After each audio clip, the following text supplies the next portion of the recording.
ആലത്തൂർ ലോക്സഭാ മണ്ഡലത്തിലെ ഇടത് സ്ഥാനാർത്ഥി കെ രാധാകൃഷ്ണനാണ് നമുക്കൊപ്പം ചേരുന്നത്. പാർട്ടി വീണ്ടും ഒരു ദൗത്യം ഏൽപ്പിച്ചിരിക്കുന്നു.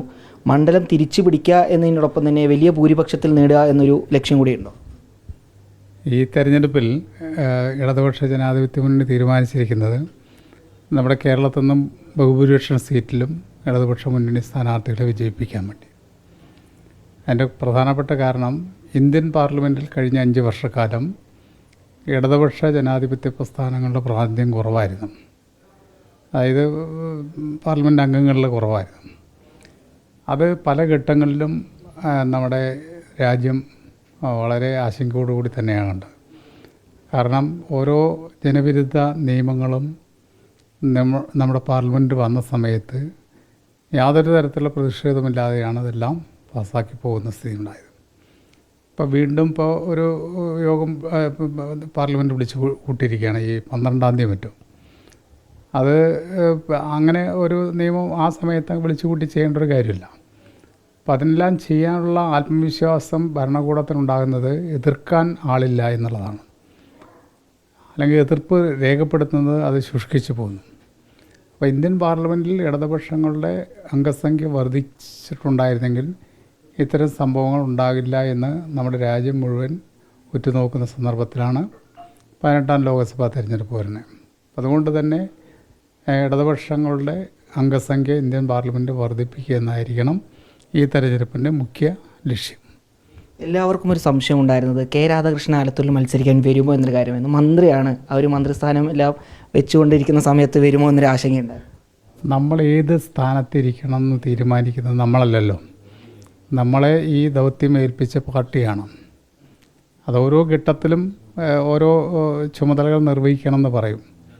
ഞാൻ വിദ്യാർത്ഥി പ്രസ്ഥാനത്തിലൂടെ വന്നതാണ്. വിദ്യാർത്ഥി രംഗത്ത് ഏത് സ്ഥാനത്താണ് ഇരിക്കേണ്ടത് തീരുമാനിച്ചു. യുവജന പ്രസ്ഥാനത്തുണ്ടായിരുന്നു, കർഷക തൊഴിലാളികളെ അങ്ങനെ ഓരോ മേഖലയിലും പ്രവർത്തിക്കുന്ന സന്ദർഭത്തിൽ ആ മേഖലയിൽ കേന്ദ്രീകരിച്ച് പ്രവർത്തിക്കുന്നു.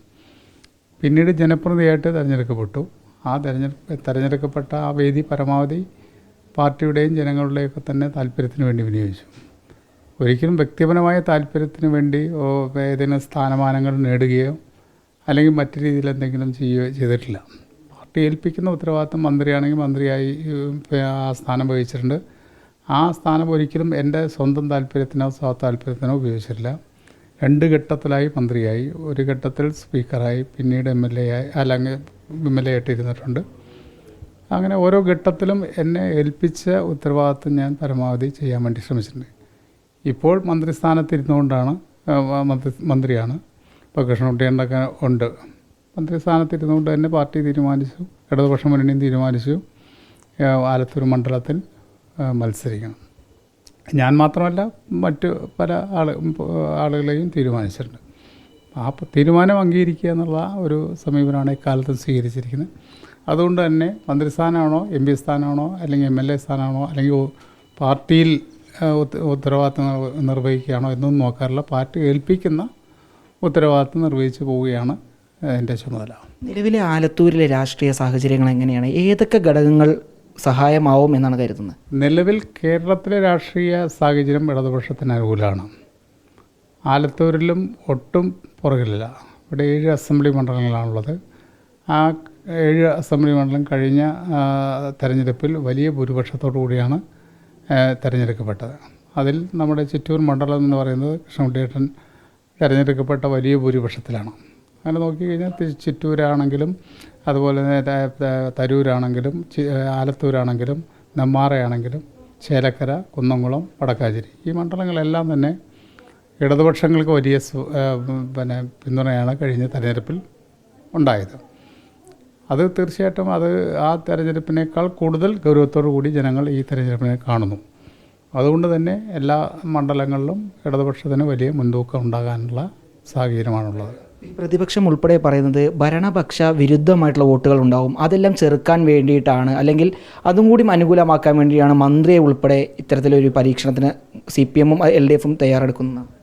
പക്ഷേ കേരളത്തിലെ ഇടതുപക്ഷ മുന്നണി ഗവൺമെൻറ്റിനെതിരായിട്ടൊരു ഭരണപക്ഷ വിരുദ്ധ വികാരം ഉണ്ടാകേണ്ട ആവശ്യമില്ല. കാരണം നാടിൻ്റെ വികസന പ്രവർത്തനങ്ങൾ ഇത്രയേറെ മുന്നോട്ട് പോയ ഒരു കാലഘട്ടം നമ്മുടെ നിഷ്പക്ഷമായിട്ട് ചിന്തിക്കുന്ന ഏതൊരു മനുഷ്യനും ഇപ്പോൾ ഞാനും കൃഷ്ണൻകുട്ടിയേട്ടനും ഇപ്പോൾ പെരുമാട്ടിയിലെ IT-യുടെ കെട്ടിട സമുച്ചയം ഉദ്ഘാടനം ചെയ്തിട്ടാണ് വന്നത്. 6 കോടിയിൽ പരം രൂപ ചെലവഴിച്ചുകൊണ്ടാണ് ആ കെട്ടിടം നിർമ്മിച്ച് അത് ഉദ്ഘാടനം ചെയ്യപ്പെട്ടത്. ഇതുപോലെ നിരവധി വിദ്യാഭ്യാസ സ്ഥാപനങ്ങൾ നമ്മുടെ കേരളത്തിൽ ഈ കഴിഞ്ഞ 7 വർഷക്കാലം കൊണ്ട് പണി പൂർത്തീകരിക്കാൻ കഴിഞ്ഞു. ഏകദേശം 5000 കോടിയിൽ പരം രൂപയാണ് നമ്മുടെ വിദ്യാഭ്യാസ സ്ഥാപനങ്ങളിലെ ഭൗതിക സാഹചര്യങ്ങൾ മെച്ചപ്പെടുത്താൻ വേണ്ടി മാത്രം ഉപയോഗിച്ച്. അപ്പം നമ്മുടെ സ്കൂളുകളുടെ നിലവാരം മെച്ചപ്പെട്ടു, നമ്മുടെ പ്രൊഫഷണൽ കോഴ്സുകൾ, അങ്ങനെ ഓരോ രംഗമെടുത്ത് പരിശോധിക്കുമ്പോൾ ഏറ്റവും മെച്ചപ്പെട്ട പ്രവർത്തനങ്ങളാണ് കാഴ്ചവെച്ചിരിക്കുന്നത്. സാമൂഹ്യക്ഷേമ മേഖലയിൽ മോശമല്ലാത്ത പ്രവർത്തനമാണ് നടത്തി. അതുകൊണ്ടാണല്ലോ എല്ലാ രംഗത്തും നമ്മുടെ കേരളം 1-ാം സ്ഥാനത്ത് നിൽക്കുന്നത്.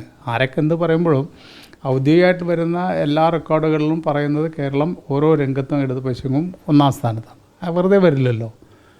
തന്നെയുമല്ല, കേന്ദ്രം ഭരിക്കുന്ന ഭരണകൂടത്തിന് താല്പര്യവും കൂടി അതിലുണ്ടാവുമല്ലോ. എന്നിട്ട് പോലും മറച്ചു വയ്ക്കാൻ കഴിയാതെ എല്ലാ കാര്യത്തിലും കേരളം 1-ാം സ്ഥാനത്ത് വന്നെങ്കിൽ അത് ആരുടെ നേട്ടമാണ്? അത് ഗവൺമെൻറ്റിൻ്റെ നേട്ടമാണ്. ഗവൺമെൻറ് ചെയ്ത നല്ല കാര്യങ്ങളാണ്. ആ ഗവൺമെൻറ്റിനെ തകർക്കാൻ വേണ്ടിയുള്ള ശ്രമങ്ങൾ അപ്പുറത്ത് നടക്കുന്നവർ ഈ കുപ്രചരണങ്ങൾ നടത്തിക്കൊണ്ടിരിക്കും. ഇടതുപക്ഷ മുന്നണി ഗവൺമെൻറ് നിലനിന്ന് കാണണം എന്ന് ആഗ്രഹിക്കുന്നവർ ഈ ഗവൺമെൻറ്റിന് സപ്പോർട്ട് ചെയ്യും. തകർന്ന് കാണുന്ന ആഗ്രഹിക്കുന്ന ആളുകൾ അത് എന്ത് നല്ല കാര്യം ചെയ്താലും അതിനെ നിഷേധിച്ചുകൊണ്ടുള്ള നിലപാടുകൾ സ്വീകരിക്കും. രാജ്യത്ത് എങ്ങനെയായിരിക്കും നോക്കിക്കാണുന്നത്? BJP വീണ്ടും ഒരു അധികാരത്തിലേക്ക് വരുമെന്നാണോ, അതല്ലെങ്കിൽ അവർക്കെതിരായിട്ടുള്ളൊരു മുന്നണി തന്നെ അധികാരം പിടിച്ചെടുക്കുമെന്ന്? അതായത് നമ്മുടെ ഇന്ത്യൻ ജനാധിപത്യം അല്ലെങ്കിൽ തെരഞ്ഞെടുപ്പ് എന്നൊക്കെ പറയുന്നത് ഒരു പരിധിവരെ പണാധിപത്യത്തിൻ്റെയും മസിൽ പവറിൻ്റെയൊക്കെ തന്നെ മേഖലയായി മാറുന്നുണ്ട്. കോടാനുകോടി രൂപയായിരിക്കും ഈ തെരഞ്ഞെടുപ്പിൽ BJP ചെലവഴിക്കാൻ പോകുന്നത്. ഒരു സംശയമില്ല. അതോടൊപ്പം തന്നെ വർഗീയ കാർഡ് നല്ലപോലെ ഉപയോഗിക്കും. മനുഷ്യൻ്റെ യഥാർത്ഥ പ്രശ്നങ്ങൾ പറഞ്ഞുകൊണ്ടായിരിക്കില്ല BJP തെരഞ്ഞെടുപ്പ് നേടുന്നത്.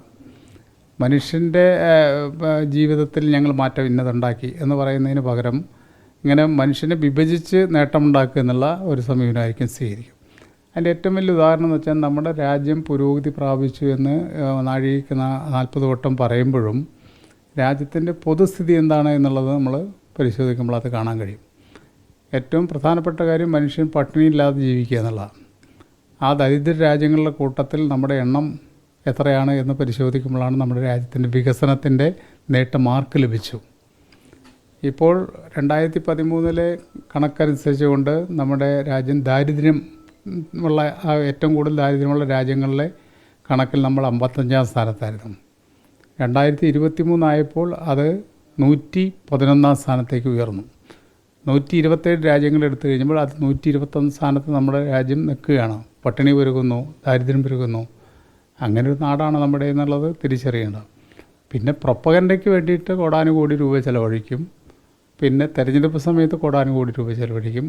അതുവഴി ജനങ്ങളുടെ ഇടയിൽ വലിയൊരു ബൂസ്റ്റിംഗ് ഉണ്ടാവും. വൈകാരികമായിട്ട് ജനങ്ങളെ ഉത്തേജിപ്പിക്കുക എന്നുള്ളതാണ് BJP എടുക്കുന്ന നിലപാട്. എന്നാൽ യഥാർത്ഥ സ്ഥിതി എന്താണെന്ന് ജനങ്ങളെ ബോധ്യപ്പെടുത്താൻ വേണ്ടിയാണ് ഇടതുപക്ഷം ശ്രമിക്കുന്നത്. അതാണ് വ്യത്യാസം. മിനിസ്റ്ററെ, രാധാകൃഷ്ണൻ മിനിസ്റ്ററെ പോലുള്ള ഒരാളെ MP ആയിട്ട് മണ്ഡലത്തിലേക്ക് വേണമെന്ന് തന്നെയാണ്. തീർച്ചയായിട്ടും ഞങ്ങൾക്കത് വലിയൊരു ആവശ്യമല്ലേ. എന്താ വെച്ചാൽ അദ്ദേഹം സൂചിപ്പിച്ച പോലെ നിങ്ങൾ ഒരു ദിവസം 2500 കുട്ടികളാണ് പോഷകാഹാരമില്ലാണ്ട് ഭരിക്കുന്നത്. ലോകത്തിലെ ജനസംഖ്യയിലെ 30% ആളുകൾ കുട്ടികൾ ദാരിദ്ര്യത്തിൽ ജീവിക്കുന്നത് ഇന്ത്യയിലാണ്. ഇതൊക്കെയാണ് നമ്മുടെ സ്ഥാനം. അതുപോലെ നമ്മുടെ ഇപ്പോൾ ജയിച്ച MP-മാർ നമുക്ക് തൊഴിലുറപ്പിൽ കട്ടി 30,000 കോടി കമ്മിയാക്കി, ഫുഡ് പ്രോസസ്സിങ് മറ്റേ ഭക്ഷ്യ സബ്സിഡിയിൽ കമ്മിയാക്കി, കൃഷിയിൽ 2 ലക്ഷം കോടിയാണെങ്കിൽ 5 കൊല്ലം കൊണ്ട് കമ്മിയാക്കിയത്. ഒരക്ഷരം വേണ്ടുന്നത് ഞാൻ കണ്ടിട്ടില്ല. ഇത് അദ്ദേഹം എന്താ വെച്ചാൽ അദ്ദേഹം വന്നു കഴിഞ്ഞാൽ നമുക്കതൊക്കെ ശബ്ദം ഉയർത്താൻ ഒരാളവിടെ ഉണ്ടാകണം. ആ ശബ്ദം ഉയർത്തിയില്ല. അത് അദ്ദേഹത്തിനെ പോലെ വരുമ്പോൾ ഞങ്ങളുടെ പകുതി ജോലി കഴിയും. അതാണ് ഞങ്ങളത് ഉദ്ദേശിക്കുന്നത്. ഇപ്പോൾ എന്തെല്ലാം ഇപ്പോൾ ഈ നാലത്തൂർ നിയോജകമണ്ഡലത്തിൽ എന്തെല്ലാം ഇഷ്യൂ ഉണ്ടായി, ആ ഇഷ്യൂയിലൊന്നും ഇവിടുത്തെ ഒരു MP ഉണ്ട് എന്ന് തന്നെ ഞാൻ കണ്ടിട്ടില്ല. കർഷകരുടെ ഒരു വിഷയം ആലത്തൂർ മണ്ഡലത്തിൽ വലിയ രീതിയിൽ ഉയർന്നിരുന്നു. അത് ഇത്രയും പരിഹരിച്ച ഒരു ഞാൻ ചോദിക്കട്ടെ, കർഷകരുടെ കാര്യത്തിൽ ഇന്ത്യയിൽ ഏതെങ്കിലും ഒരു സംസ്ഥാനം നെല്ല് വില ഇത്രയും കൊടുക്കുന്നുണ്ടോ? നെല്ലിൻ്റെ വില ബാക്കിയൊക്കെ 21 റുപ്യ 50 പൈസ കേന്ദ്ര ഗവൺമെൻറ് നിശ്ചയിച്ചത് മാത്രമേ ഉള്ളൂ. ഇവിടെ 7 റുപ്യ 50 പൈസ കൂടുതൽ കൊടുക്കുന്നില്ലേ? അപ്പോൾ ഒരു ഏക്കർ കൃഷിയിൽ 15,000 റുപ്യ കൂടുതൽ കിട്ടുന്നില്ലേ? അതെന്താ ആരും പറയാത്തത്?